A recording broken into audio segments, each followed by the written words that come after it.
Sir, ഞാൻ +1 പരീക്ഷയ്ക്ക് എഴുതി, പക്ഷേ ഞാൻ ഉദ്ദേശിച്ച രീതിയിലല്ല ഈ വർഷത്തെ +1 പരീക്ഷ എനിക്ക് പോയത്. എനിക്ക് ഫിസിക്സ് അല്ലേ, എനിക്ക് കെമിസ്ട്രി അല്ലെ, ഇന്ന സബ്ജക്റ്റ് എനിക്ക് കുറച്ച് കട്ടിയായിരുന്നു, എനിക്ക് കുറച്ച് ബുദ്ധിമുട്ടായിരുന്നു, ഞാൻ ഉദ്ദേശിച്ച രീതിയിലല്ല പോയത്. എനിക്ക് തോന്നുന്നില്ല, ഞാൻ ഉദ്ദേശിച്ചല്ല, ഞാൻ പ്രതീക്ഷിച്ച അത്രയും നല്ല മാർക്ക് എനിക്ക് കിട്ടുന്നു. എന്താണ് ഞാൻ ചെയ്യേണ്ടത്? മക്കളെ, നിങ്ങളിൽ കുറേ പേർക്ക് എനിക്ക് ഉറപ്പാണ് നല്ല രീതിയിലായിരിക്കും മിക്ക പരീക്ഷയും പോയത്, നല്ല മാർക്കായിരിക്കും നിങ്ങൾ എക്സ്പെക്ട് ചെയ്യുന്നത്. പക്ഷേ എങ്കിലും കുറേ പേര് എല്ലാ വർഷത്തെയും പോലെ കുറച്ച് പേർക്ക് എന്താണ് ഈ ഒരു പ്രശ്നം ഫേസ് ചെയ്യുന്നുണ്ടാവും. നിങ്ങൾ ഉദ്ദേശിച്ച പോലെ ആയിരിക്കില്ല ഈ വർഷം നിങ്ങളുടെ പരീക്ഷ പോയിട്ടുള്ളത്. അപ്പം നിങ്ങൾ എന്താണ് ഈ ഒരു സ്ഥിതി ചെയ്യേണ്ടത്? ഓക്കെ, ഫസ്റ്റ് ഓഫ് ഓൾ നിങ്ങളുടെ മുന്നിൽ ഒരു പരീക്ഷയും കൂടി ബാക്കിയുണ്ട്, ഇംഗ്ലീഷ് പരീക്ഷ. ആ ഇംഗ്ലീഷ് പരീക്ഷ നിങ്ങൾ ഈ ഒരു കാരണത്താൽ നിങ്ങൾ ഉഴപ്പരുത്, നിങ്ങളത് മോശമാക്കരുത്. കാരണം നിങ്ങൾക്കറിയാം, +1 കഴിഞ്ഞ് നിങ്ങൾ +2 +1 ഇമ്പ്രൂവ്മെൻറ്റ് പരീക്ഷ എഴുതാനുള്ള ഒരു സ്കോപ്പ് നിങ്ങൾക്കുണ്ട്. അതിനെപ്പറ്റി നമുക്ക് സംസാരിക്കുന്നതിന് മുമ്പ് നിങ്ങൾ മനസ്സിലാക്കണം, അതിൽ 3 പരീക്ഷകൾ മാത്രമേ നിങ്ങൾക്ക് ഇമ്പ്രൂവ് ചെയ്യാൻ പറ്റുള്ളൂ. അപ്പോൾ അതിൽ ഇംഗ്ലീഷ് നിങ്ങൾ ഒരു പരീക്ഷ ആക്കരുത്. നിങ്ങൾ ഇംഗ്ലീഷ് മാക്സിമം സമയം കുറേ ഉണ്ട്, നിങ്ങൾ നന്നായിട്ട് പഠിക്കുക, ലൈവ് ക്ലാസ്സൊക്കെ കൃത്യമായിട്ട് ഫോളോ ചെയ്യുക, നിങ്ങളുടെ രീതിയിൽ പഠിച്ചിട്ട് ഇംഗ്ലീഷ് നെക്സ്റ്റ് ഇയർ നിങ്ങൾ ഇമ്പ്രൂവ് ചെയ്യാൻ പോകുന്നില്ല, അതൊരു ഇമ്പ്രൂവ്മെൻറ്റ് സബ്ജക്റ്റ് ആക്കാതെ ഇരിക്കാൻ നിങ്ങൾ മാക്സിമം ട്രൈ ചെയ്തേ പറ്റുള്ളൂ. അതാണ് ഫസ്റ്റ് ചെയ്യാൻ പറ്റിയ കാര്യം, ഇംഗ്ലീഷിൽ മാക്സിമം സ്കോർ ഉണ്ടാക്കാം. രണ്ടാമത്തെ കാര്യം, നിങ്ങൾ ഇത്രയും ടെൻഷൻ അടിക്കേണ്ട ആവശ്യമില്ല. കാരണം എന്താണെന്ന് വെച്ചാൽ നിങ്ങൾ ഇപ്പം കിട്ടിയ പേപ്പറിൻ്റെ നിങ്ങളൊരു മാർക്ക് അല്ല, നിങ്ങൾ വിചാരിക്കുന്ന മാർക്ക് എന്ന് പറഞ്ഞാൽ അതല്ല നിങ്ങളുടെ ഫൈനൽ മാർക്ക് വരാൻ പോകുന്നത്. ഒന്നാമത് നിങ്ങൾക്ക് CE മാർക്ക് ഉണ്ടാവും. മാത്രമല്ല നിങ്ങളുടെ +1 നിങ്ങൾക്ക് കിട്ടുന്ന മാർക്ക് വെച്ചിട്ട് ഒരു ഗ്രേഡോ ഒരു പെർസെൻറ്റേജോ പോലും നിങ്ങൾക്ക് ഉണ്ടാകാൻ സാധിക്കില്ല. നിങ്ങളുടെ ഗ്രേഡ് എന്ന് പറഞ്ഞാൽ നിങ്ങളുടെ +1ഉം +2ഉം ചേർത്ത് നിങ്ങൾക്ക് കിട്ടാൻ പോകുന്ന ടോട്ടൽ മാർക്സിൻ്റെ അടിസ്ഥാനത്തിലായിരിക്കും ഗ്രേഡ്. അതിൽ ലാബിൻ്റെ മാർക്ക് വരും, CE മാർക്സ് വരും, പിന്നെ നിങ്ങളുടെ +2ൽ നിങ്ങൾ ഉണ്ടാക്കിയെടുക്കാൻ പോകുന്ന നിങ്ങളുടെ വെയിറ്റേജ് കൂടുതലാണ്. നിങ്ങൾക്കറിയാം +2ലെ മാർക്സിൻ്റെ അതും കൂടി ചേർത്തിട്ടായിരിക്കും നിങ്ങളുടെ അവസാന ഗ്രേഡ് അഥവാ അവസാന പെർസെൻറ്റേജ്. നിങ്ങൾക്ക് അവസാനം കിട്ടുന്നത് 95ആണോ 92ആണോ 88ആണോ അല്ലെങ്കിൽ 98ആണോ ഏതാണോ ആ പെർസെൻറ്റേജ്, അത് തീരുമാനിക്കാൻ പോകുന്നത് നിങ്ങളുടെ +2 മാർക്സും കൂടി ബേസ്ഡ് ആയിട്ടാണ്. അതുകൊണ്ട് തന്നെ നിങ്ങൾ ഈ +1 കുറച്ച് മാർക്ക് കുറഞ്ഞു പോയി എന്ന് വിചാരിച്ചിട്ട്, അല്ലെങ്കിൽ നിങ്ങൾ ഉദ്ദേശിച്ച മാർക്ക് കിട്ടിയില്ല എന്ന് വിചാരിച്ചിട്ട് നിങ്ങളുടെ എല്ലാ ഡ്രീംസും പോയി എന്നൊന്നും വിചാരിക്കേണ്ട ഒരാവശ്യമില്ല. നിങ്ങൾക്ക് +2 എന്ന് പറഞ്ഞ ഒരു കംപ്ലീറ്റ് ഒരു വർഷം മുന്നിൽ കിടപ്പുണ്ട്. ഞങ്ങളൊക്കെ നിങ്ങൾക്ക് വേണ്ടി വർക്ക് ചെയ്യാനുണ്ട്, നിങ്ങളുടെ ടീച്ചേഴ്സും എല്ലാവരും നിങ്ങളെ ഹെൽപ്പ് ചെയ്യാനുണ്ട്. നിങ്ങളും കൂടി ഒന്ന് വിചാരിച്ചാൽ നിങ്ങൾ +2ൽ അടിപൊളിയായിട്ട് പഠിച്ച് നിങ്ങൾക്ക് എന്ത് ചെയ്യാവുന്നേ ഉള്ളൂ, നിങ്ങൾക്ക് ആ സ്കോർ ഉയർത്തിയെടുക്കാവുന്നേ ഉള്ളൂ. കാരണം +2ൽ ഒന്നാമത് വെയിറ്റേജും കൂടുതലാണ്. നിങ്ങൾക്കറിയാം, മാർക്കിൻ്റെ വെയിറ്റേജ് നോക്കുകയാണെങ്കിൽ +1 കൂടുതൽ മാർക്കിൻ്റെ വെയിറ്റേജും അവിടെ കൂടുതലാണ്. സോ നിങ്ങൾക്ക് ഒന്ന് വിചാരിച്ചാൽ +1 നിങ്ങൾ ഒരു സബ്ജക്റ്റിൽ ഫിസിക്സിലായാലും കെമിസ്ട്രിയിലാണെങ്കിൽ A+ ഇപ്പോൾ ഇല്ലെങ്കിൽ പോലും അത് A+ലേക്ക് ഉയർത്തിയെടുക്കാൻ അത്രയും സ്കോപ്പ് +2ൽ കിടപ്പുണ്ട്. ടെക്നിക്കലി പറയുകയാണെങ്കിൽ ഇവിടെ A+ കിട്ടിയില്ലെങ്കിലും നിങ്ങൾ +2ൽ നന്നായിട്ട് പെർഫോം ചെയ്ത് ഒരു മുഴുവൻ മാർക്കിൻ്റെ അടുത്തൊക്കെ വാങ്ങാൻ നോക്കിയാൽ നിങ്ങൾക്ക് ഇപ്പോഴും A+ കിട്ടാനുള്ള സ്കോപ്പ് ഇപ്പോഴും കിടപ്പുണ്ട്. ഓക്കെ, മനസ്സിലാവണ്ടല്ലോ. അപ്പം ഇവിടെ ഹോപ്പ് നമ്മൾ വിടരുത്.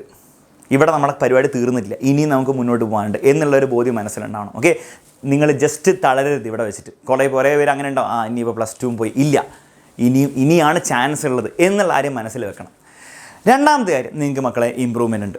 നിങ്ങൾക്കറിയാം, നിങ്ങൾക്ക് +1 ഫിസിക്സ് അല്ലെങ്കിൽ കെമിസ്ട്രി എന്താണോ നിങ്ങൾക്ക് മോശമായി പോയത്, അത് നിങ്ങൾക്ക് എന്ത് ചെയ്യാം, ഇമ്പ്രൂവ്മെൻറ്റ് എക്സാം എഴുതി നന്നായിട്ട് പ്രിപ്പയർ ചെയ്യുക. നന്നായിട്ട് പഠിച്ചാൽ ഇമ്പ്രൂവ് ശരിക്കും ചെയ്ത് ഇഷ്ടം പോലെ പേരെ എനിക്കറിയാം.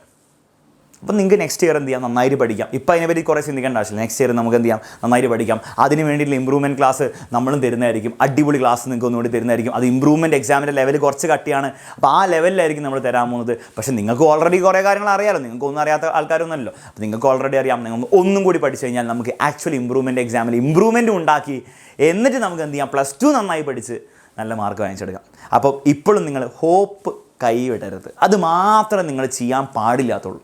എല്ലാം തളർന്ന് ഇനി തീർന്ന് ഞാൻ ഉദ്ദേശിച്ച പോലെ നടന്നില്ല, ഇല്ല, അതും ചെയ്യാതിരുന്നാൽ മാത്രം മതി. ബാക്കിയുള്ള കാര്യങ്ങളൊക്കെ നിങ്ങൾ ഞങ്ങൾക്ക് വിട്ടുതരിക, നിങ്ങളുടെ സ്കൂളിലെ ടീച്ചേഴ്സിന് വിട്ടുതരിക, പിന്നെ നിങ്ങളുടെ പേരൻസ് ഒക്കെ നിങ്ങളെ സപ്പോർട്ട് ചെയ്യുന്നില്ല, എല്ലാവരും നിങ്ങളെ സപ്പോർട്ടല്ലേ ചെയ്യുന്നുള്ളൂ. അപ്പോൾ അവരുടെ സപ്പോർട്ടൊക്കെ ഒരു എനർജി ആക്കി എടുത്തിട്ട് അതൊന്നൊക്കെ എനർജി ഡിറൈവ് ചെയ്തിട്ട് നന്നായിട്ട് പഠിക്കാൻ റെഡിയാവാം. ഓക്കെ, അപ്പം ഇനി നമ്മുടെ മുന്നിലുള്ളത്, നിങ്ങൾ കുറേ ചിന്തിക്കാനൊന്നും പോകണ്ട. ഇനി നമ്മുടെ മുന്നിലുള്ളത് വളരെ ലോജിക്കലി ഇംഗ്ലീഷിൽ മാക്സിമം മാർക്ക് വാങ്ങിച്ചെടുക്കാം.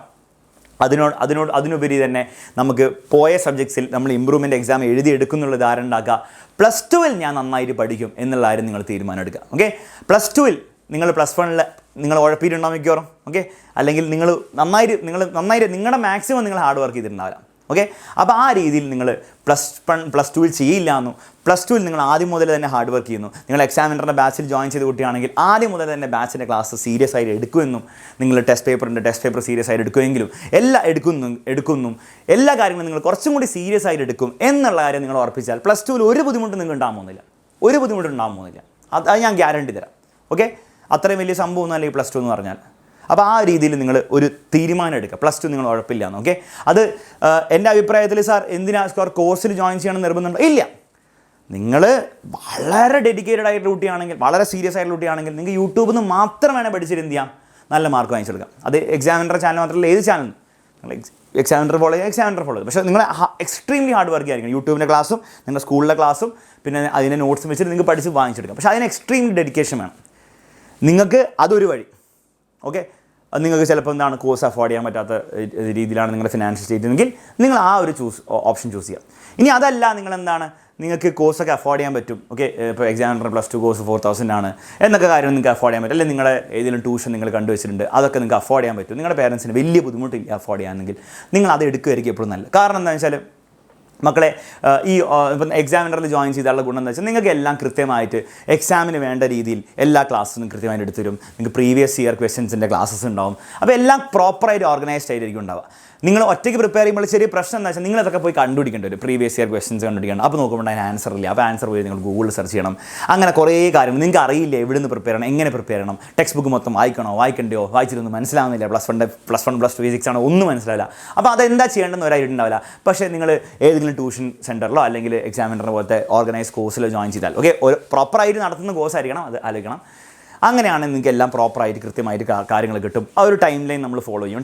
ടൈം ലൈനിൽ നമ്മൾ എന്ത് ചെയ്യും, മൊത്തം ക്ലാസ്സസ് തീർക്കും. പിന്നെ അതിൻ്റെ റിവിഷൻ ബാച്ചൊക്കെ നിർത്തി പ്രോപ്പറായിട്ടായിരിക്കും നിങ്ങൾ പറഞ്ഞു വിടാൻ പോകുന്നത്. നിങ്ങൾ പ്രോപ്പറായിട്ടുള്ള ഒരു ട്യൂഷൻ സെൻറ്ററിലോ അല്ലെങ്കിൽ ഒരു എക്സാമിനർ പോലത്തെ ഒരു ഓൺലൈൻ ബാച്ചിലോ ജോയിൻ ചെയ്യാൻ നന്നായിട്ട് പഠിക്കാം. ഓക്കെ, അപ്പം അത് നിങ്ങളുടെ പേഴ്സണൽ ഡിസിഷനാണ്, നിങ്ങൾ തന്നെ ആലോചിച്ച് ഉണ്ടാക്കേണ്ട ഡിസിഷനാണ്. എന്തായാലും എനിക്ക് പറയാനുള്ള അത്രയേ ഉള്ളൂ, നിങ്ങൾ എവിടെ നിന്ന് പഠിച്ചാലും എങ്ങനെ പഠിച്ചാലും പ്ലസ് ടു സീരിയസ് ആയിട്ട് പഠിക്കാൻ വേണ്ടി നിങ്ങൾ എല്ലാ തയ്യാറെടുപ്പും എടുക്കണം. അത്രയും നിങ്ങൾ ചെയ്തു കഴിഞ്ഞാൽ ബാക്കിയുള്ള കാര്യങ്ങളൊക്കെ വർക്കൗട്ട് ആകും മക്കളെ. നിങ്ങൾക്ക് പ്ലസ് വൺ പ്ലസ് ടുവിൽ നല്ലൊരു മാർക്ക് തന്നെ വാങ്ങിച്ചെടുക്കാൻ പറ്റും. കാരണം നല്ലൊരു മാർക്ക് വാങ്ങിക്കുന്നതിന് പല ബെനിഫിറ്റ്സ് ആയിരിക്കും ഉണ്ടാവുക. അതിനെപ്പറ്റി കുറേ ഞാനിപ്പോൾ പറയുന്നില്ല. പക്ഷേ നിങ്ങൾ തന്നെ ആലോചിച്ച് നോക്കിയാൽ മനസ്സിലാവും വേറെ എന്ത് ക്രൈറ്റീരിയയിലായിരിക്കും ഒരു കോളേജോ അല്ലെങ്കിൽ പിന്നീട് ഒരു കുറേ വർഷം കഴിഞ്ഞിട്ട് ഒരു ജോലിക്ക് നിങ്ങൾ അപ്ലൈ ചെയ്യുമ്പോൾ എന്ത് ക്രൈറ്റീരിയയിലാണ് അവർ നിങ്ങളെ എടുക്കുക. ഇപ്പോൾ പല ജോലികളിലും നിങ്ങൾ IIT വരെ, ഇപ്പം നിങ്ങൾക്കറിയാം IIT വരെ നിങ്ങൾ അഡ്മിഷനൊക്കെ കിട്ടി. അപ്പോൾ ഏറ്റവും ബെസ്റ്റ് IIT തന്നെ ആയിക്കോട്ടെ. നിങ്ങൾക്ക് അറിയാത്തൊരു കാര്യം ഉണ്ടാവും, IIT നിങ്ങൾക്ക് അഡ്മിഷൻ കിട്ടിയിട്ട് നിങ്ങൾക്ക് അവിടുന്ന് ജോലിക്ക് നിങ്ങൾ അപ്ലിക്കേഷൻ കൊടുക്കുമ്പോൾ നിങ്ങളുടെ CV-യിൽ നിങ്ങളുടെ 10th-ൻ്റെയും പ്ലസ് ടുവിൻ്റെയും മാർക്ക് കൊടുക്കണം. മെജോറിറ്റി കമ്പനീസ്, എല്ലാ കമ്പനീസ് അല്ല, മെജോറിറ്റി കമ്പനീസ് നിങ്ങൾ IIT-ൽ എത്ര CGP ഉണ്ടെങ്കിലും നിങ്ങളുടെ 10th ക്ലാസ്സിൻ്റെയും പ്ലസ് ടുവിൻ്റെയും മിനിമം ഇത്രയും ശതമാനം ഉണ്ടെങ്കിൽ നിങ്ങൾ ഇൻ്റർവ്യൂവിന് വിളിക്കുള്ളൂ. അപ്പം ബേസിക്കലി നിങ്ങളെ ലോകത്തിനോട് സിഗ്നൽ ചെയ്യാണ്, ഞാൻ ഇത്ര അടിപൊളിയാണ്, അല്ലെ ഞാൻ എന്നെക്കൊണ്ട് ഇത്രയും ചെയ്യാൻ പറ്റും, പ്ലസ് വണ്ണും പ്ലസ് ടുവും ഇത്രയും പഠിച്ച് എനിക്ക് ഹാർഡ് വർക്ക് ചെയ്തു ഒരു പരീക്ഷ, കഠിനമായ പരീക്ഷ ആണെങ്കിലും ആ പരീക്ഷയിൽ നല്ലൊരു പെർസെൻറ്റേജ് വാങ്ങിച്ചെടുക്കാൻ പറ്റുന്നു നിങ്ങൾ പ്രൂവ് ചെയ്യുകയാണ് വേൾഡിന്. സോ അതെന്തുകൊണ്ടും നിങ്ങളുടെ ലൈഫിൽ യൂസ്ഫുൾ ആകാൻ പോകുന്ന കാര്യമായിരിക്കും. അത് അഡ്മിഷന് വേണ്ടി മാത്രമല്ല, പിന്നീട് നിങ്ങളുടെ ലൈഫിലും എപ്പോൾ നിങ്ങൾ എവിടെ പോയാലും അത് നിങ്ങളെ ഹെൽപ്പേ ചെയ്യാൻ പോകുന്നുള്ളൂ എന്നുള്ള കാര്യം നിങ്ങൾ മനസ്സിൽ വെച്ചിട്ട് വേണം നിങ്ങൾ പ്രിപ്പയർ ചെയ്യാൻ വേണ്ടിയിട്ട്. അപ്പോൾ സീരിയസ് ആയിട്ട് എടുക്കുക, അതിൽ ഉഴപ്പരുത്, ഇതിലൊന്നും കാര്യമില്ല എന്ന് വിചാരിച്ചൊരു ചെയ്യരുത്. വളരെയധികം കാര്യമുണ്ട്, അത് പിന്നീട് നിങ്ങൾ ശരിക്കും മനസ്സിലാവുള്ളൂ എന്നുള്ള കാര്യം ഞാൻ ഉറപ്പിക്കുകയാണ്. 10th ക്ലാസ് പോലെയല്ല, 10th ക്ലാസ് പഠിക്കുമ്പോൾ നിങ്ങൾ കേട്ടിട്ടുണ്ടാവും A+ വാങ്ങണം, ഫുൾ A+ വാങ്ങിയാൽ ഭയങ്കര വഴിത്തിരിവാണ് നിങ്ങളുടെ ലൈഫിൽ. വെറുതെ പറ്റിക്കാൻ പറഞ്ഞാണ്. ഓക്കെ, എന്തിനാ പറഞ്ഞിട്ടുണ്ടാവുക, ഒന്നുമില്ല, നിങ്ങൾ നന്നായിട്ട് A+ കിട്ടിയാലും നിങ്ങൾക്ക് പ്ലസ് 1 നല്ല അഡ്മിഷൻ കിട്ടും, അത്രേ ഉള്ളൂ സംഭവം. പിന്നെ നിങ്ങൾക്ക് എന്താണ് അതിൽ കുറേ ബെനിഫിറ്റ്സ് ഉണ്ട്. പക്ഷേ അതുപോലെയല്ല ഈ പറയുന്നത് സീരിയസ് ആണ്. കാരണം ഇത് കഴിഞ്ഞാൽ നിങ്ങൾ സ്കൂളിൽ പഠിച്ച് നിങ്ങൾക്ക് ഒന്നും ആരോടത്തും പ്രൂവ് ചെയ്യാൻ പറ്റില്ല. നിങ്ങൾ വിചാരിക്കും സാർ കോളേജ് പഠിച്ച് പ്രൂവ് ചെയ്താലോ, പക്ഷേ നിങ്ങളൊരു സാധാരണ കോളേജിൽ പഠിച്ച് നിങ്ങൾ എത്ര പ്രൂവ് ചെയ്തിട്ട് ആരും മൈൻഡ് ചെയ്യാൻ പോകുന്നില്ല. അപ്പോൾ നല്ലൊരു കോളേജിൽ കയറണമെങ്കിൽ നല്ലൊരു സ്കോർ വാങ്ങിച്ചെടുക്കണം. എന്നിട്ട് നിങ്ങൾ പ്രൂവ് ചെയ്താൽ വളരെയധികം കാര്യം ഉണ്ടാവും. ഓക്കെ, ഇനി കോളേജ് ഇല്ലാണ്ടും നിങ്ങൾ കോളേജ് പഠിച്ചിട്ട് അതല്ലാണ്ടും പ്രൂവ് ചെയ്യാൻ പറ്റില്ല സാർ, അതും പറ്റുമല്ലോ. പക്ഷേ ആദ്യം നിങ്ങൾ നല്ല കോളേജിൽ കയറും. ഓക്കെ, അതിന് വേണ്ടിയിട്ടാണ് ഇത് ചെയ്യുന്നത്. പിന്നെ ഞാൻ പറഞ്ഞ പോലെ പിന്നീട് നിങ്ങളുടെ ലൈഫിൽ നിങ്ങൾ ഏത് ജോലിക്ക് വേണമെങ്കിലും നിങ്ങളുടെ മാർക്ക് നോക്കിയിട്ടേ അവരെടുക്കാൻ പോകുന്നുള്ളൂ നിങ്ങളെ. ഓക്കെ, അത് സാർ അത് ഇനിയിപ്പോൾ നിങ്ങൾക്ക് ആലോചിക്കാം സാർ അത് ലോജിക്കലാണോ അത് ഫെയർ ആണോ എന്നൊക്കെ നിങ്ങൾക്ക് ആലോചിക്കാം. പക്ഷേ ഇങ്ങനെയാണ് സിസ്റ്റം. എനിക്ക് തോന്നുന്നില്ല ഒരു 10 വർഷത്തിലേക്ക് ഈ സിസ്റ്റം മാറുമെന്ന്. അതുകൊണ്ട് നമുക്ക് ഈ സിസ്റ്റത്തിൽ ജീവിക്കാനുള്ളതാണ്. സോ ആ ഒരു ബുദ്ധിപരമായുള്ള രീതിയിൽ നിങ്ങൾ മുന്നോട്ട് കൊണ്ടുപോകുക. അപ്പം നിങ്ങൾക്ക് തന്നെ ആയിരിക്കും അതിൻ്റെ ഗുണം ഉണ്ടാകുന്നത്. നിങ്ങൾക്കും എന്താണ് നല്ല ലൈഫൊക്കെ വേണ്ടത്, നല്ല ലൈഫ് വേണ്ടേ, നല്ല രീതിയിലുള്ള വീടും നല്ല കാറും നല്ല സൗകര്യങ്ങളൊക്കെ നിങ്ങൾക്കും വേണ്ടേ. അപ്പോൾ അതിന് വേണമെങ്കിൽ നിങ്ങൾ എന്ത് ചെയ്യുക, ഹാർഡ് വർക്ക് ചെയ്യുക.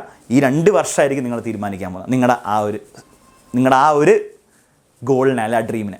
അപ്പോൾ അടിച്ച് പിടിച്ച് വർക്ക് ചെയ്യുക. നിങ്ങൾക്ക് ഈ വീഡിയോ കൊണ്ട് എന്തെങ്കിലും ഗുണം ഉണ്ടെങ്കിൽ തീർച്ചയായും ഒന്ന് കമൻറ്റ് ചെയ്യാം. അത്രേ ഉള്ളൂ. Bye bye, take care. മറ്റൊരു വീഡിയോയിൽ നമുക്ക് വീണ്ടും കാണാം.